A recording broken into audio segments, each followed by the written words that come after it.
Okay, so on the podcast, I've mentioned that like sometimes pastors just say whack stuff, and then obviously I've had guests on that talk a lot about pastors who are abusing power or pastors who maybe just say things that are just wild. So I thought I would compile three things that I thought were just crazy. Okay, so the first one I had was 5 years ago. I was told by my then lead pastor that mental health days do not exist in the real world.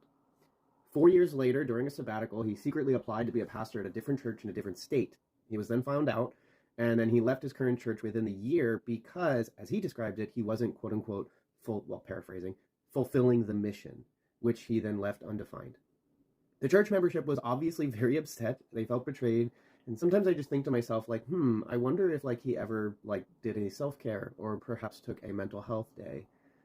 Bizarre. The other one I have, number two, during a period of extreme anxiety, I wasn't able to sleep. I normally go to bed at like 11, 12. So, but during this period of extreme anxiety, I was up till 3, maybe even 4 a.m. And it was just constant anxious thoughts. I could not control my thoughts. I had other physical manifestations, like I started to break out. I've never had zits like that before. I gained a bunch of weight. Anyways. And all of this was because of like pastoral mistreatment, as I perceive it, because pastors are so powerful. They don't think they are, they really are. In response to this, the same pastor that was like, as I would perceive, producing these feelings within me, he said to me, I was being harassed by a demon.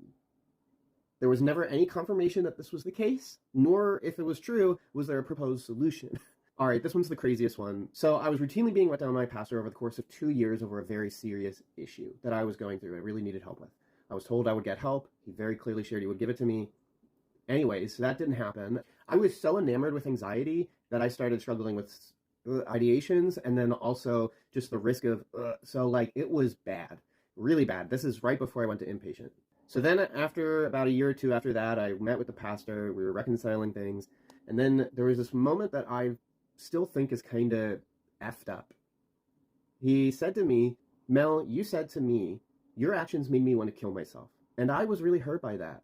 I have had a few ugly cry sessions in my life, and that led to one of them. This was kind of shared with me under the expectation that I would apologize, even though his mistreatment of me was kind of what led to this crisis of faith that I had, or that this produced in me the idea that if God doesn't care about me when I'm alive, then why would he care about me if I'm dead too? So I apologized to him for how my bitterness might have affected to him, because that's fine. I think that's wrong. Bitterness is wrong.